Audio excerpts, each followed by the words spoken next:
नमस्कार। वीडियो बहुत ध्यान से सुनना। आजकल एक बहुत ही चर्चा है। आजकल एक बहुत चर्चा है।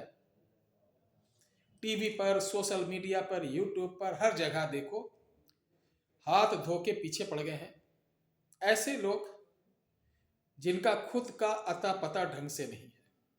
मैं इसलिए कह रहा हूं कि अभी एक सिस्टम चल रहा हाथ पर लिखने वाला।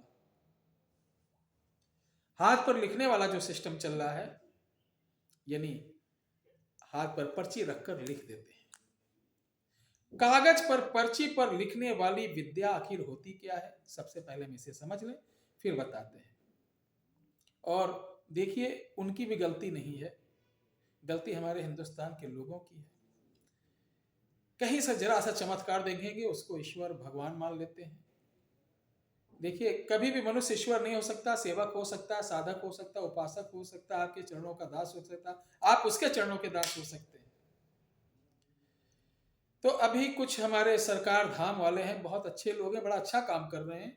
उनके पीछे फर्जी लोग पड़े हुए हैं। ध्यान रखिए किस ये क्या है, कैसे करते हैं। कागज पे लिखने वाली जो विद्याएं होती हैं वो सात्विक नहीं होती हैं, नहीं होती हैं। अब अभी हम कुछ कुछ बोलेंगे तो तर्क करने लग जाएंगे, तो जिसको तर्क करना हो तो बुलाए अपने पास या वह खुद आए मेरे पास, मैं बताऊंगा। अब उसकी आड़ में लोग ईश्वर को साक्षी मान लेते हैं कि ये साक्षी है, इन्हीं की कृपा से हो रहा। मैं जैसे ये विद्या मैं भी जानता हूं। अभी हमारा जो एक चैनल है भारतीय सिद्ध साधक और सिद्ध मंत्र, उसके अंदर मैंने 3-4 वीडियो डाली। इससे क्या होता है, आप किसी का बता सकते हो कि क्या खा के आ रहे हो, क्या पी के आ रहे हो, आपके एटीएम का नंबर क्या, आपके पेटीएम का नंबर क्या, आपके घर का नंबर क्या, आपने क्या कुकर्म किया। पिछला अगला नहीं बता सकते हैं। और जब पिछला व्यक्ति बता देता है, उसके बाद बोलता है कि तुम्हारा आने वाला समय बहुत खराब, बेटा बचे रहना, तुम्हारे साथ ये दुर्घटना, तो आदमी डर जाता है। गुरुजी तो अंतर्यामी है, सब कुछ जानते हैं, तो कुछ गुरुजी आप कुछ उपाय बताइए। तब गुरुजी बताते हैं तुम्हें 7 बार हमारे यहाँ आना पड़ेगा, यानी 7 बार पर्ची कटाओ। हवन कराना पड़ेगा, 7 बार पर्ची कटाओ, 7 बार हवन की सामग्री लो। एक व्यक्ति को जैसे मुकदमे की पेशी लगती है तारीख पे तारीख, उस तरीके से एक व्यक्ति को जब तक बुलाया जाता है, जब तक वो टूट नहीं जाता है। ये कई जगह होता है। इससे कभी किसी का भला नहीं हो सकता। हाँ, बातें 100% आपकी जो बीती हुई वो बता ले जाएंगे, इसमें कोई संशय नहीं है। इसमें 2 तरीके, आजकल टीवी पे एक हमारी प्यारी बहन है सुहानी जी चल रही हैं, उनका देखिए वो एक रैकी पद्धत होती है, टेलीपैथी होती है। उससे क्या होता है, हम किसी के माइंड को रीड कर सकते हैं। लेकिन सुहानी जी सोचे कि धाम वाले बाबाओं का टक्कर ले लें, कभी नहीं ले पाएंगे, क्योंकि इनका सब्जेक्ट अलग है, उनका अलग है। धाम वाले बाबाओं का बहुत एडवांस है, ये पराशक्तियों द्वारा तत्काल मालूम कर सकते हैं। आप टेलीपैथी करती हैं। जब तक आप साधक नहीं मन में विचार करेगा, मैं ये खा हूं, मैं ये खा के आया हूं, मेरा नाम ये, मैंने इतनी संख्या सोची, मेरा डेट ऑफ बर्थ ये है, मैंने इस कंट्री का नाम सोचा, उसको बार बार दोहराओ और कस के मन में चिल्लाओ, तब वो जाके लिखेंगी। बहुत अच्छी कला होती है, साइंस है। लेकिन इसी पर कुछ बेवकूफ लोग, कुछ गधे टाइप जो है, जिनको एबीसीडी सनातन धर्म का नहीं मालूम है, तंत्र के बारे में एबीसीडी मालूम, टीका टंबन लगा के पता नहीं उनको कौन महाराज बना दिया, कौन क्या बना दिया है, वो लोग हमारी विद्याओं पर, जो धाम वाले लोग हैं, उन पर टिप्पणी कर रहे हैं कि ये सब वैज्ञानिक कुछ है नहीं। भाई, विज्ञान तो सारा कुछ है। जीव विज्ञान, वनस्पति विज्ञान, तंत्र विज्ञान, यंत्र विज्ञान, सब विज्ञान।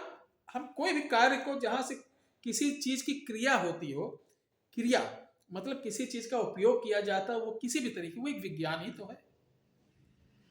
आज हम आप यूट्यूब पे देख रहे, विज्ञान ही तो है। तो मूर्ख लोगों से पूछिए कि ये जो बाबा कह रहे, ये तंत्र विज्ञान, मंत्र विज्ञान है, ठीक है।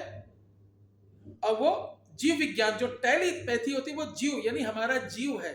जीव के माध्यम से, एक ऊर्जा के माध्यम से, योग के माध्यम से, ध्यान के माध्यम से, एक प्रैक्टिस होती है, उसके माध्यम से हम टेलीपैथी करके अगले के दिमाग को जान सकते हैं। मैं कहता हूं टेलीपैथी वाला कोई भी आए, हमारा ऑनलाइन ले लो, मेरे बारे में बता दो, मैं सोचूंगा। अगर आप काज कर लें तो बताइएगा, नहीं कर पाओगे क्योंकि जो व्यक्ति इंद्रियों पे काबू करना जानता है ना, टेलीपैथी वगैरह क्रॉस हो जाएगी, छू नहीं पाएंगी। जिसको कभी भी टेलीपैथी मेरी करना, उसका स्वागत है, आके टेलीपैथी मेरी करे। और मेरे जो विचार होंगे वो अगर वो लिख देता है तो मैं उसके चरण स्पर्श कर दूंगा, अपनी गुरु अपनी माता मान लूंगा।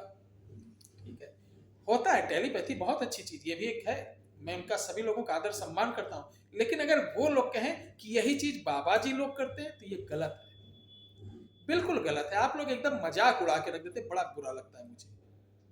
अब देखिए, हिंदुओं में सनातन धर्म में एक से एक महामंडलेश्वर, महाआचार्य, जगत गुरु है। शर्म, अब क्या बताएं, हम थोड़ा सा जानते, ब्राह्मण अग्निपुत्र होता है, क्रोध जल्दी आ जाता है।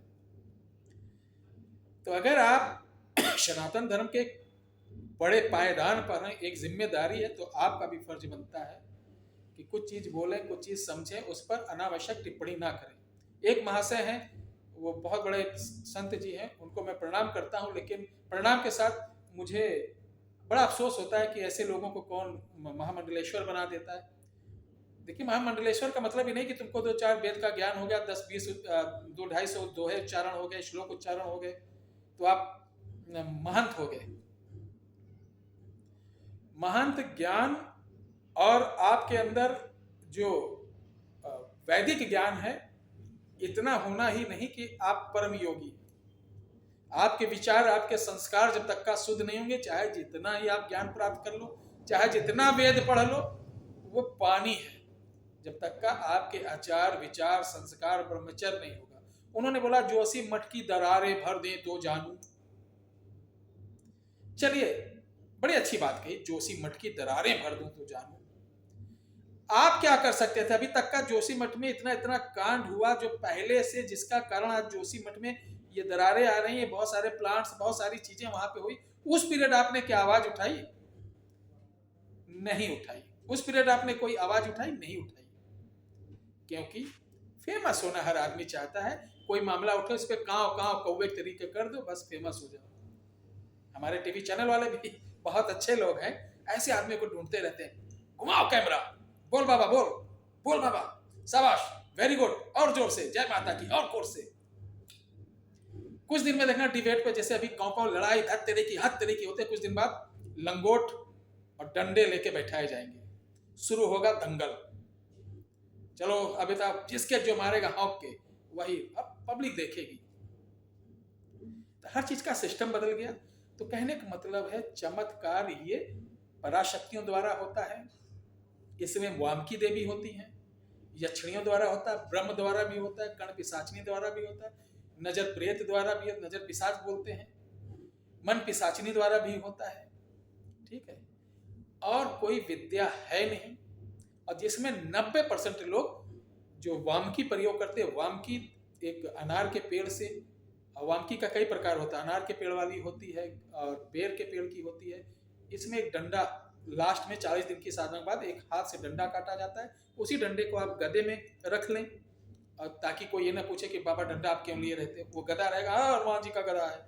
किसी चीज में आप मोटिफाइड करा लें ताकि लगे कि ये देवी देवता का अस्त्र शस्त्र है। मैं किसी की आलोचना नहीं कर रहा हूँ, बस ये बता रहा हूँ कि जो चीज वो बता रहे हैं बिल्कुल सत्य बता रहे हैं, लेकिन उसकी आड़ में जो ये होता है, चलो उठाओ भूत वाले, 1 2 3, खिश खिश खिश, आउच।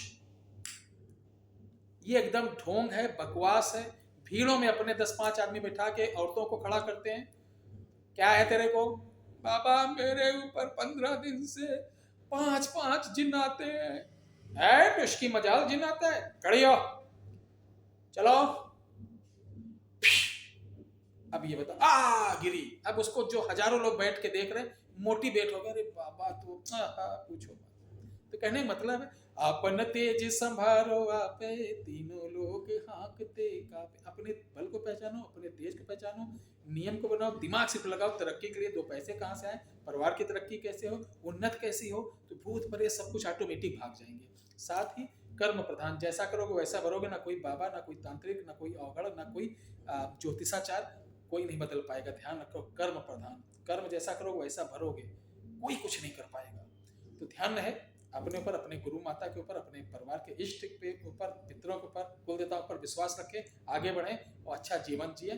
घर में कलेश ना रखें, बड़े बूढ़ों की सेवा करें, गौ की सेवा करें और राष्ट्र की सेवा करें। जय हिंद, जय भारत, जय श्री राम।